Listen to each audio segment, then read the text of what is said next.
3年前のあの日からずっとこの日を待っていました。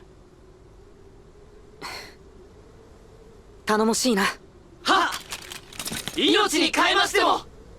そのようなことを言うな。お前たちがいなくなっては私が悲しい。一緒にエクバターナに帰ろう。はい。 It's a bit early to be saying this, but this is definitely a forerunner for the best anime of this season so far. Everything about this episode has been exactly what I wanted again this week. It's been all action, a lot of battle tactics, surprises, destruction, Arslan seeing a lot of damage and death and blood and fire and everything that I wanted. And it's made him much manlier because of it. And we also got to see him fight. And he didn't... I expected him to just kind of get knocked down and that be it. That he wasn't good enough to survive a battle at all. But he's putting up a damn good fight when he fights. So, definitely watch this episode. Definitely pick up this series if you haven't already. It's incredible. Spoiler flag goes up. And let's get straight into this. So, Arslan's army, along with the king himself, were charging along to get the Lusitanians. It turned out that there was a bunch of fog rolling in, which Arslan noticed before anyone else and warned everyone about, like the good little prince he is. And everybody just thought he was worrying for nothing. But when the fog covered the field, you literally couldn't see anything in front of you, which the Lusitanians used to their full advantage. Because it turns out, even though everybody thought they were from far away so they wouldn't know the battlefield at all, they had scouted it out pretty well and knew exactly where there was this massive cliff. Set up their army so that there was a bunch of oil at the bottom of the cliff so that when the Persian army charged over it, thinking that they were charging on a normal battlefield, they all went flying down into the oil and then got set on fire. Now, this was all made possible because we have a traitor in our midst. Arslan, for some reason or another, has decided to betray the Persian army. And that is awesome. It's feeling more and more like Yona every week. In that, this time, we kind of had Huck in the form of Darien. His uncle asked him to swear loyalty to Arslan. His uncle asked him to swear loyalty to Arslan. And Darien pretty much accepted. He swore on his sword that he'd protect him no matter what. And the reason his uncle did this, he asked Darien right before if Arslan looked like the king or like the queen, his mother.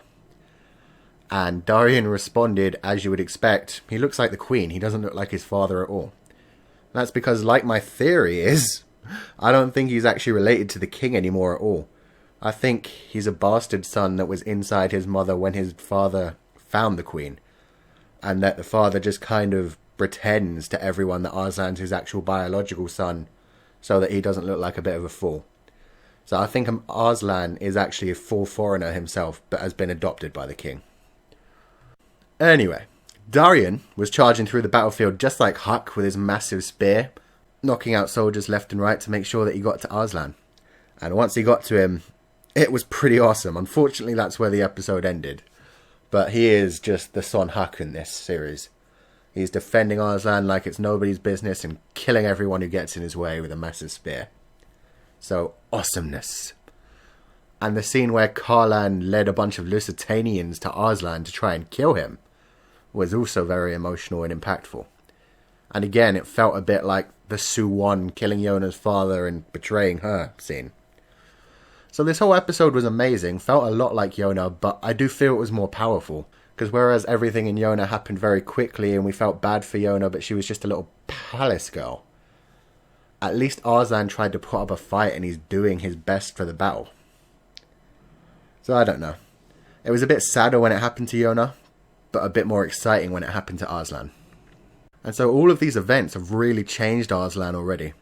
You can see he's already getting the PTSD kind of moments from it. He saw the kids who swore their allegiance to him die in front of him, found one of their dead bodies, saw hundreds of soldiers being burned alive for his sake, and was just attacked again and again and betrayed by Arslan, and everything's just gone bad for him, and it's going to leave a big effect on him. He's going to be a bit more psychotic when this is all through. The best thing about it is this battle isn't even slightly over yet. The next episode is called The Black Knight, and it's supposed to all be about Darien charging through the battlefield. He only just got to where Arslan is. Now he has to fight Lord Karlan to keep Arslan safe and get him out of the battlefield.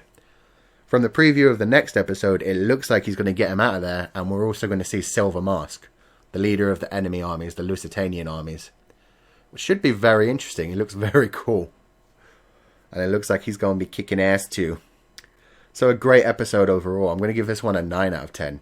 The one complaint that I have is I feel like these first 3 episodes where it was a battle would have been much better as one hour long OVA. That would have been much better. I understand why they can't do it because they're trying to make it into an ongoing anime.